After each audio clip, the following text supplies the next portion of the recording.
नमस्कार, जय हिंद दोस्तों। सम्राट आईएएस, सम्राट एजुकेशन वर्ल्ड पे आपका स्वागत है।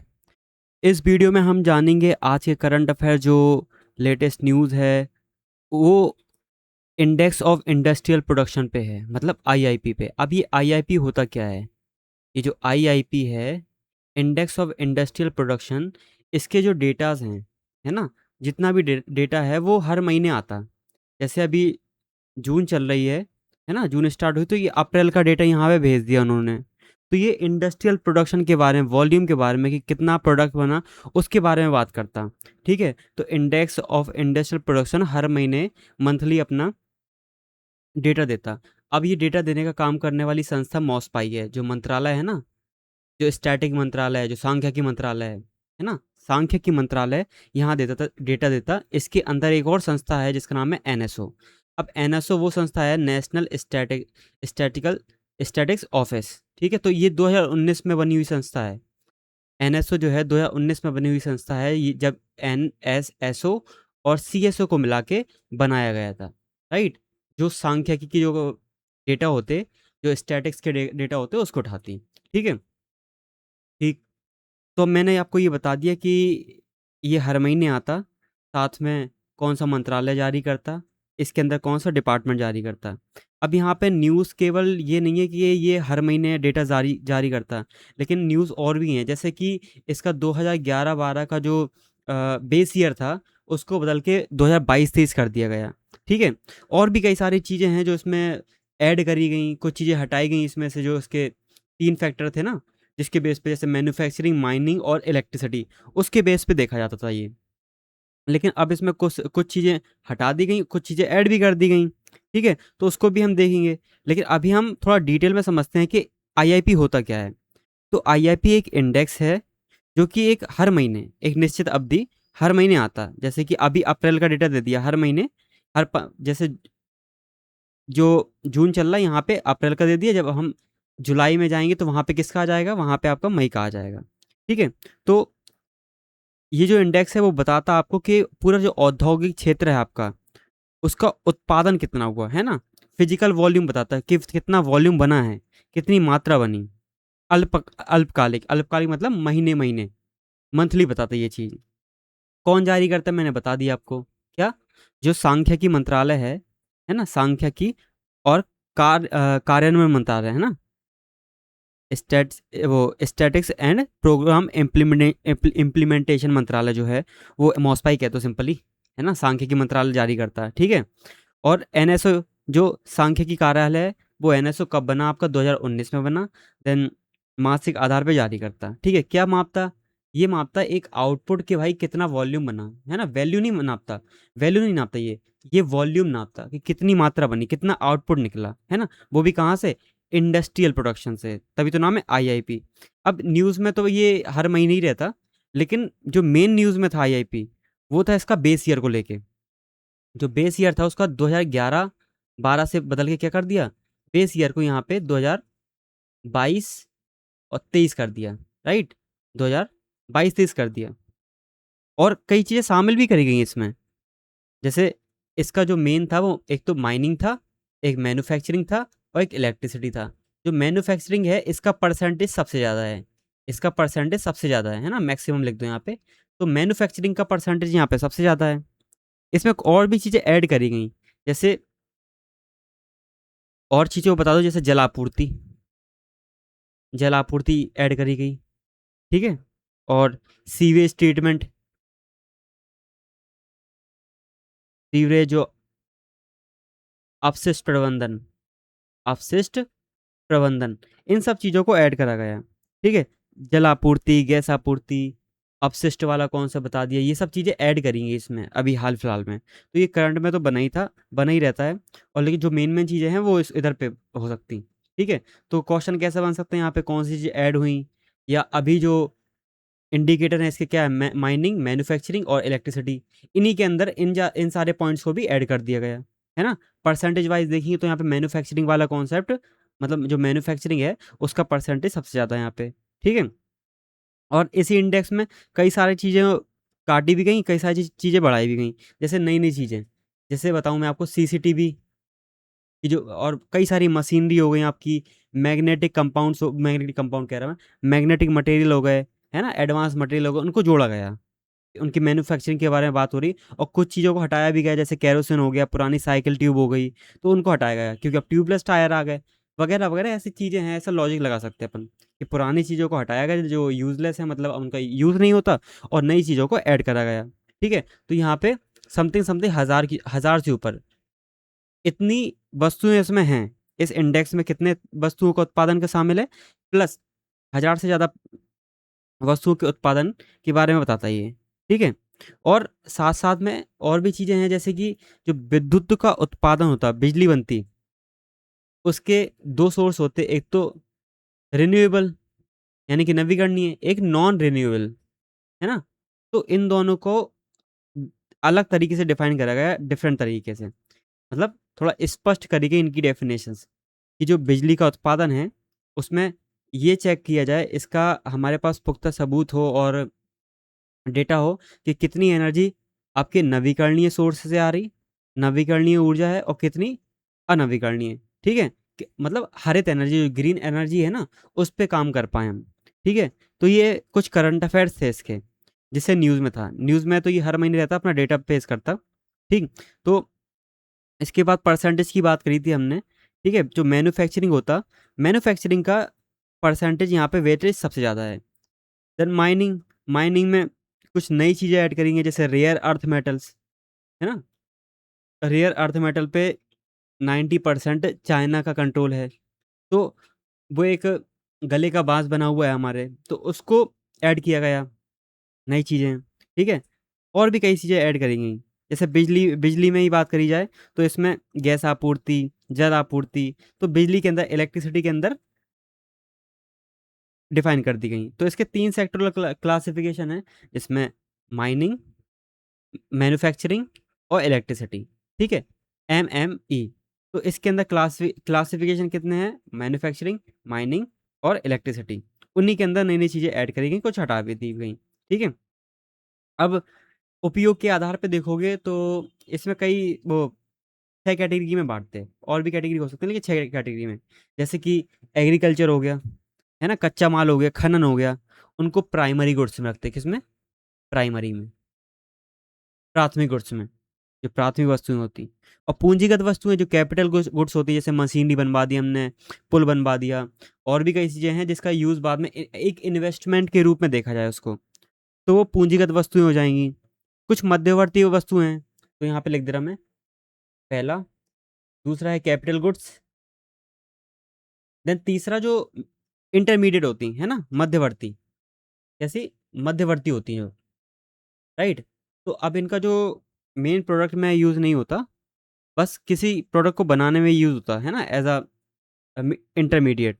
जैसे सूत हो गया, है ना, कॉटन हो गया, रसायन हो गया, रसायन मतलब केमिकल कई सारे यूज़ होते, राइट। और इसके बाद जो फोर्थ वाला है वो आपका इंफ्रास्ट्रक्चर के बारे में बात करता है। इसके बारे में, इंफ्रा, जो पुल बन रहा है, देन बिल्डिंग्स बन रही वगैरह वगैरह, है ना, इसके बारे में।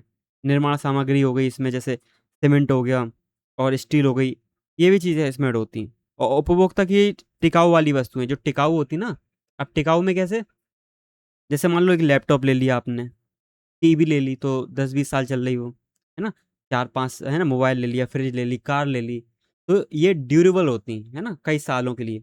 और नॉन ड्यूरेबल भी तो होती चीज़ें, जैसे साबुन हो गया, शैम्पू हो गया, टूथपेस्ट हो गया, बिस्कुट हो गया, चाय पत्ती हो गई, इन सब चीज़ों को, जैसे इसमें ड्यूरेबल।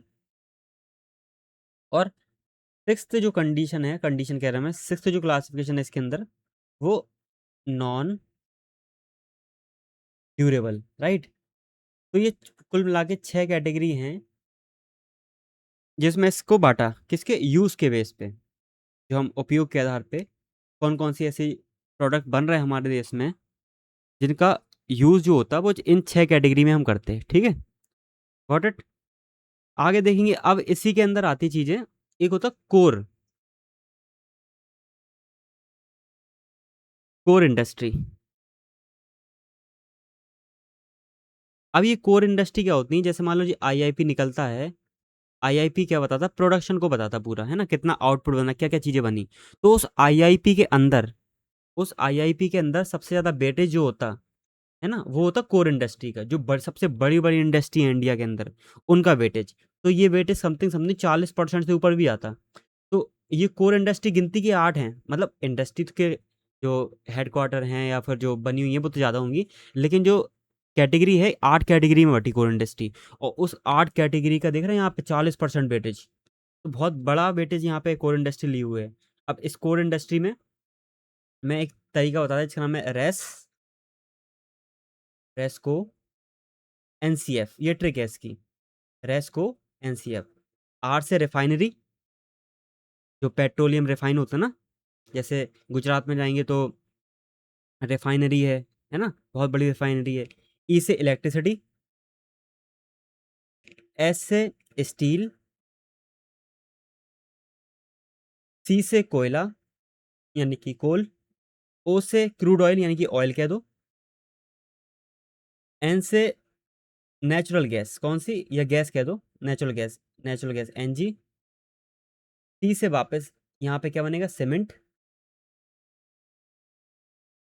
और एफ से फर्टिलाइजर, कीटनाशक। कीटनाशक नहीं, फर्टिलाइजर है ना, फर्टिलाइजर। ठीक है, तो ये कुल,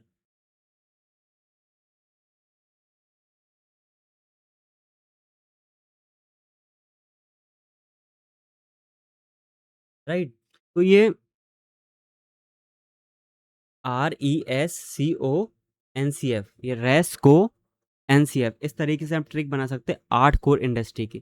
तो रिफाइनरी का वेटेज इसमें सबसे ज़्यादा है। देखो 8 कोर इंडस्ट्री का 40%, इन सब का 40% वेटेज तो है ही पूरा कंबाइन करके, किसमें, आईआईपी के अंदर 8 इंडस्ट्री का जो वेटेज है वो 40% है।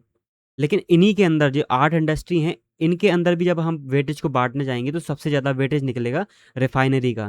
जो पेट्रोल आता, क्रूड ऑयल आता ना, उसको जो रिफाइन करी जाती चीज़ें है ना, इसमें डीजल, क्रूड ऑयल और भी सारी चीज़ें बनती, तो रिफाइनरी का वेटेज सबसे ज़्यादा है इसमें। ठीक है, परसेंटेज हमें याद नहीं रखनी, कोई नहीं पूछेगा, परसेंटेज नहीं पूछता, बस इसमें मेन जो चीज़ें हैं और भी गहरे गहरे कॉन्सेप्ट है उनको पूछता। परसेंटेज पूछने जाएंगे तो प्रॉब्लम हो जाएगी ना, कितना याद रखेगा, किस चीज़ को याद रखेगा भाई। तो refinery, then electricity, then steel, steel के बाद कोयला, देन ऑयल क्रूड ऑयल की बात कर रहे हैं यहाँ पर, है ना। क्रूड ऑयल प्रोडक्शन भी तो होता हमारे यहाँ, जैसे बॉम्बे हाई हो गया, और वो असम में डिगबोई हो गया, KG basin, Krishna Godavari basin हो गया, वहाँ पे भी प्रोडक्शन होता, तो उसके बारे में। ठीक है, नेचुरल गैस का प्रोडक्शन होता हमारे यहाँ, होता तो है ही, क्योंकि क्रूड ऑयल मिल रहा तो वहाँ पे नेचुरल गैस भी मिलेगी। और भी कई लोकेशंस हैं तो वहाँ पे natural gas production. Then cement, cement का प्रोडक्शन होता है ना, जैसे कई सारी सीमेंट इंडस्ट्री हैं, जैसे हमारे यहाँ ये एक डायमंड की इंडस्ट्री है सीमेंट की।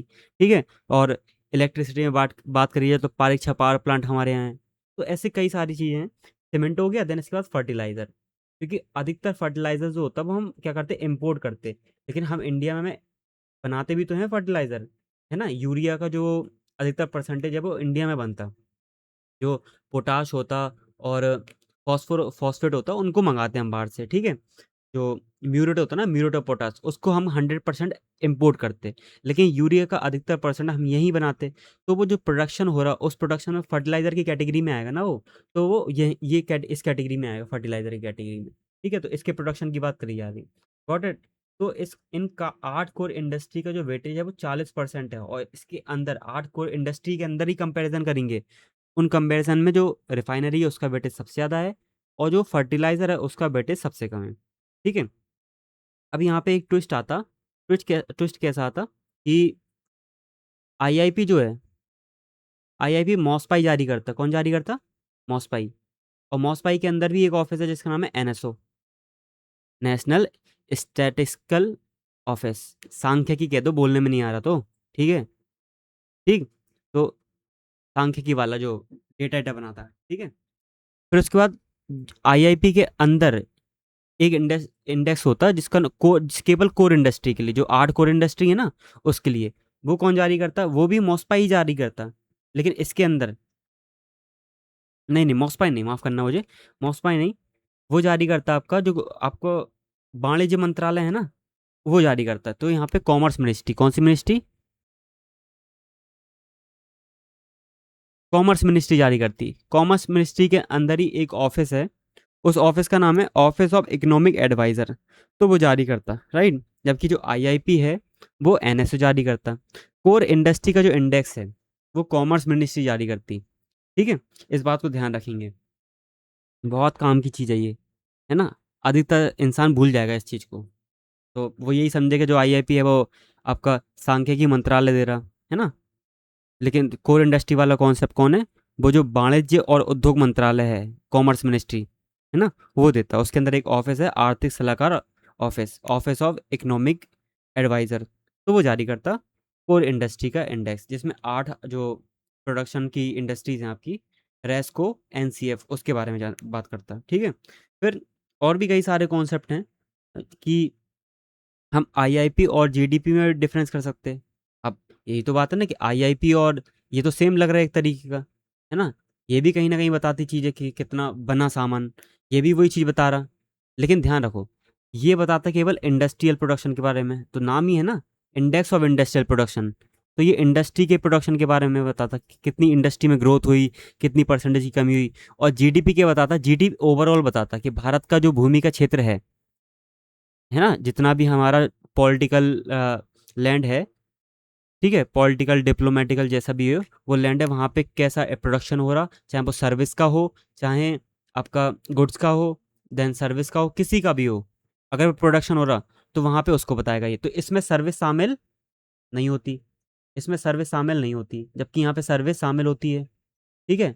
और ये केवल इंडस्ट्री का बताता, ये बाकी की एग्रीकल्चर वगैरह वगैरह सब कुछ ओवरऑल देखता, ठीक है। और साथ में ये केवल वॉल्यूम के बारे में बात करता, किसके बारे में, वॉल्यूम के बारे में, कि कितना आउटपुट निकला, कितना बना प्रोडक्ट।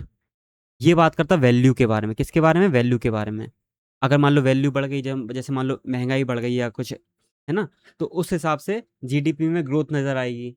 तो हम यहीं पे बात करते जीडीपी नॉमिनल, है ना। जीडीपी आपका वो बेस ईयर पे निकालते, एक नॉमिनल होता और एक और होता, जीडीपी नॉमिनल एंड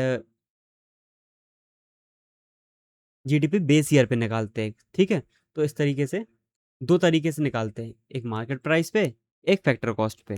तो उसको, उसके बेस पे हम जीडीपी को देखते। तो कुल मिला के मुझे बताना ये था यहाँ पे कि जीडीपी जो होती वो वैल्यू को बताती कि ओवरऑल कितना प्रोडक्शन हो रहा है, उसकी वैल्यू कितनी है एक पर्टिकुलर टाइम में, और हमारे जो पॉलिटिकल लैंड है, पॉलिटिकल बाउंड्री है, डिप्लोमेटिकल बाउंड्री है उसमें, ठीक है। ये सर्विस को भी ऐड करता है, ये सर्विस को ऐड नहीं करता, ठीक है। ये वॉल्यूम को बताता कितना बना, उसकी वैल्यू के बारे में नहीं। और ये केवल और केवल इंडस्ट्री के बारे में बात करता, ये एग्रीकल्चर के बारे में बात नहीं करता, ठीक है। ये सर्विस के बारे में बात नहीं करता, ठीक है। और भी जितने भी सेक्टर हैं उनके बारे में बात नहीं करता। ये किसके बारे में बात करता है, केवल और केवल इंडस्ट्री के बारे में। जबकि जीडीपी सब कुछ डिफाइन करती, जीडीपी जो होती वो ओवरऑल देखती, राइट। ये छोटा सा डिफरेंस था इसमें, और यही करंट अफेयर्स था इसमें। अब ये करंट अफेयर्स की चीज़ें तो महीनों महीनों ये आता रहता, लेकिन जो मेन कोर चीज़ है अपने पास वो ये है जो मैंने बताया आपको, आईआईपी और जीडीपी में डिफरेंस, और इसके कई सारे फैक्ट हो गए, है ना।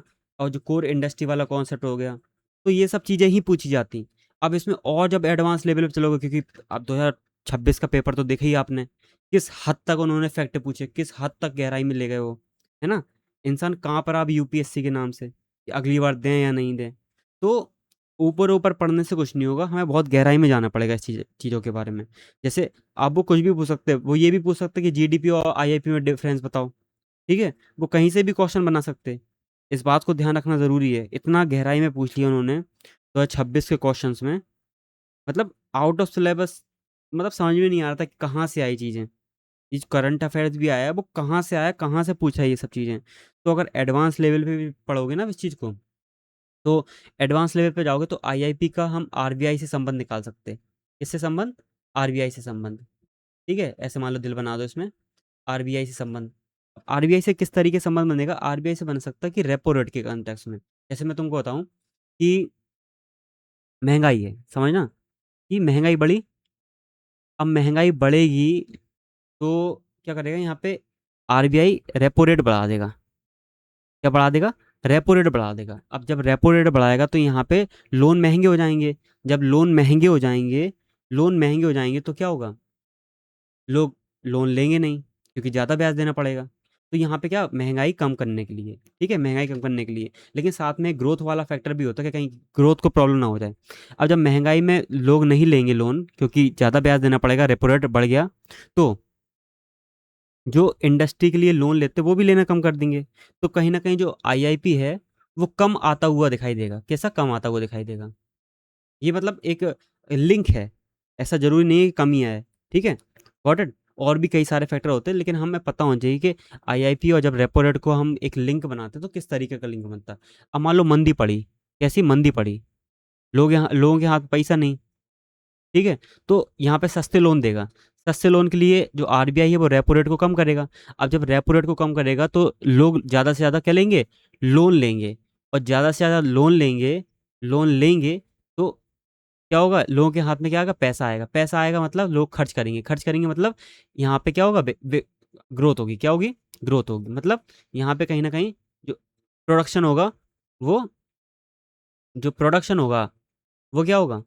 वो बढ़ेगा। अब जब प्रोडक्शन बढ़ेगा तो कहीं न कहीं यहाँ पे क्या होगा? वॉल्यूम बढ़ेगा, आउटपुट बढ़ेगा, तो आईआईपी इंडेक्स भी क्या होगा? यहाँ पे ऊपर जाएगा। तो इस तरीके की चीज़ें लिंक करी जाती हैं किससे?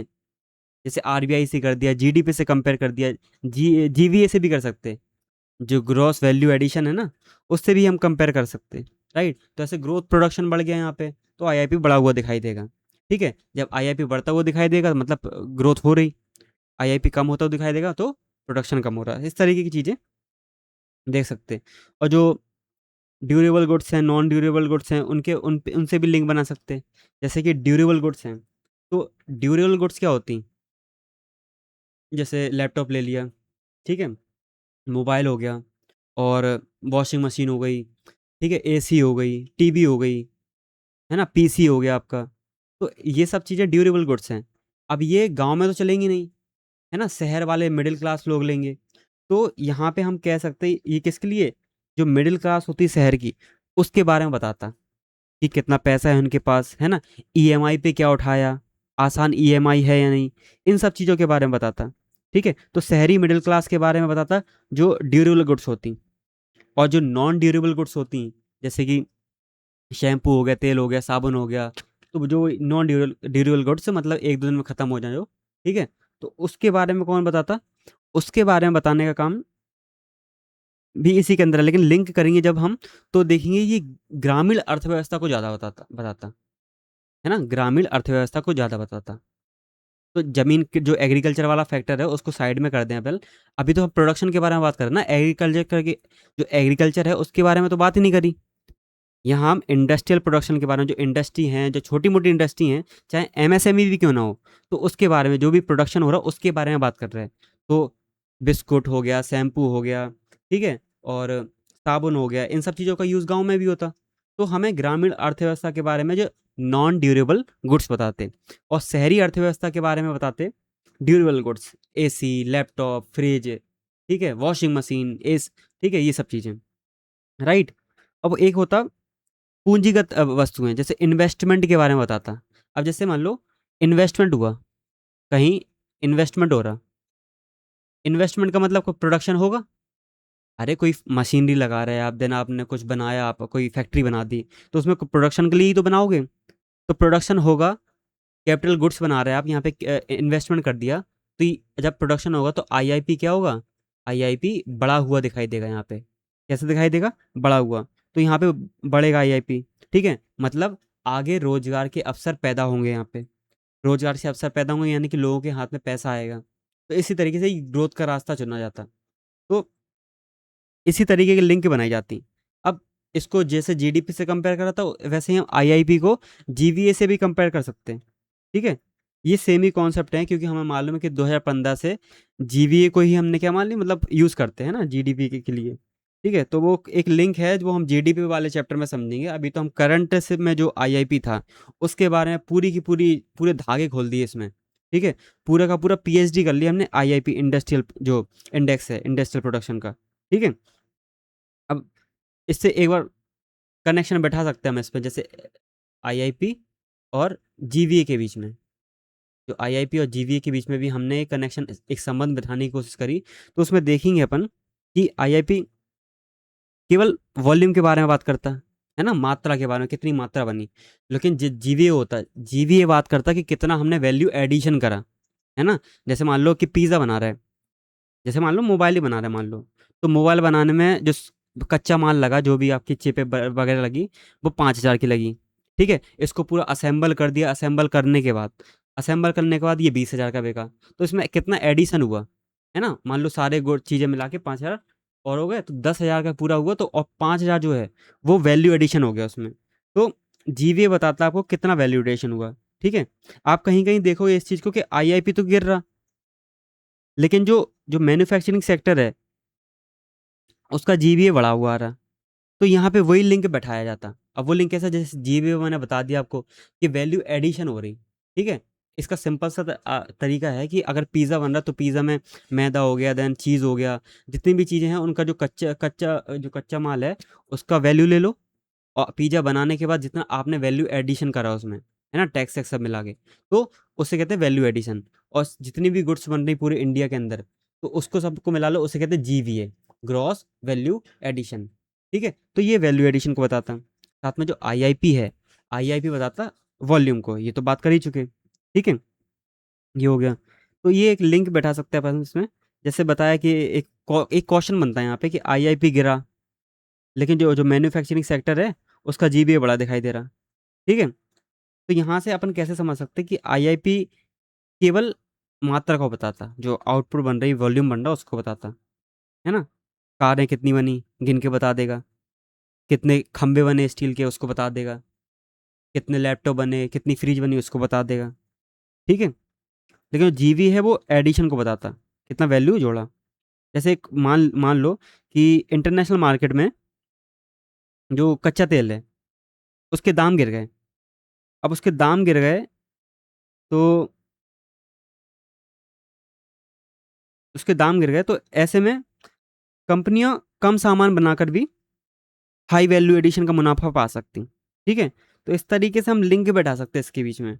और ज़्यादा बहुत गहराई में आ गए अपन, ठीक है, इसको जीडीपी और आरबीआई तक ही पूछ सकते, लेकिन हमने धागे खोल दिए इसके पूरे के पूरे। ठीक है, तो बहुत माइन्यूट सा नहीं कह सकते हम, बहुत गहरा रिलेशन है इसके बीच में, कि हम आईआईपी जब गिर रहा तब भी जीवी अब बढ़ता हुआ दिखाई दे रहा। कैसे बढ़ता हुआ दिखाई दे रहा, कि भाई कोई चीज़ कम बन रही, लेकिन हम उसको क्या करते हैं, कम बन रही। जब कम बनेगी तो उसकी डिमांड ज़्यादा होगी। अब जब डिमांड ज़्यादा होगी तो क्या होगा, वहाँ पे वैल्यू एडिशन होगा। तो इस तरीके से हम लिंक बैठा सकते हैं। ठीक है, तभी हमें कभी कभी आईआईपी नीचे आ रहा तो यहाँ पे जो वैल्यू एडिशन है जीबीए वो बढ़ता हुआ दिखाई दे रहा। ठीक है, तो इसी तरीके से चीज़ें हैं। अब एमएसएमई से को भी कनेक्ट कर सकते हैं। ठीक है, आईआईपी से, कि भाई आपका आईआईपी जो है वो तो बढ़ता हुआ दिखाई दे रहा, आईआईपी में चेंज आ रहे हैं, लेकिन जो एमएसएमई है उसको इफेक्ट करती है चीज़ें। ठीक है, एमएसएमई क्या है, एक तो नॉन फॉर्मल, इनफॉर्मल कह दो, इनफॉर्मल सेक्टर है, अनौपचारिक। ठीक है, बहुत सारे जो 90% कह सकते हैं, 95% वो इनफॉर्मल सेक्टर ही है एक तरीके का एमएसएमई। तो कहीं ना कहीं आईआईपी इसको इफेक्ट करता है। ठीक है, जैसे बताऊं आपको, कोविड-19 के टाइम पे और जो नोटबंदी हुई उसके टाइम पे एमएसएमई को ज़्यादा इफेक्ट हुआ था। ठीक है, और इसके इसके बारे में ज़्यादा नहीं समझना, ये हम कह सकते हैं कि वो आलोचना होती है ना आईआईपी की, उसको बताता है ये। आईआईपी की आलोचना कैसे, कि आईआईपी इंडस्ट्रियल प्रोडक्शन के बारे में बात तो करता है, लेकिन एमएसएमई उसके बारे में बात नहीं करता। क्यों, तो अभी वाली तो मैंने बताया, जो ये आपका एमएसएमई वाला सेक्टर है, जो इनफॉर्मल सेक्टर है अधिकतर, क्या है, कैसा सेक्टर है भैया, इनफॉर्मल, अनौपचारिक है। तो इसका डेटा उतना अच्छी तरीके से नहीं है हमारे पास। जो आईआईपी है वो फॉर्मल सेक्टर के बारे में बात करता है, औपचारिक जो इंडस्ट्रीज हैं, बड़ी बड़ी इंडस्ट्रीज हैं, उनके डेटा के बारे में बात करता है। तो एमएसएमई पे क्या इफेक्ट आ रहा, क्या नहीं आ रहा, उसके बारे में बात नहीं करते ये। तो हम इसकी एक आलोचना कर सकते जब हम मेंस की आंसर राइटिंग करें। तो यहीं पे आईआईपी का जो कॉन्सेप्ट रहता उसको हमने अच्छी तरह कर लिया। ठीक है, पूरे धागे खोल दिए, कौन कौन जारी करता, ठीक है, और आरबीआई से क्या लिंक है, एमएसएमई से क्या लिंक है, पूरे धागे खोल दिए। तो अगर आपने ये वीडियो देखी, अच्छी लगी, हेल्पफुल लगी, तो इसको लाइक करें और ज़्यादा से ज़्यादा लोगों तक शेयर करें। ठीक है, जय हिंद, जय भारत।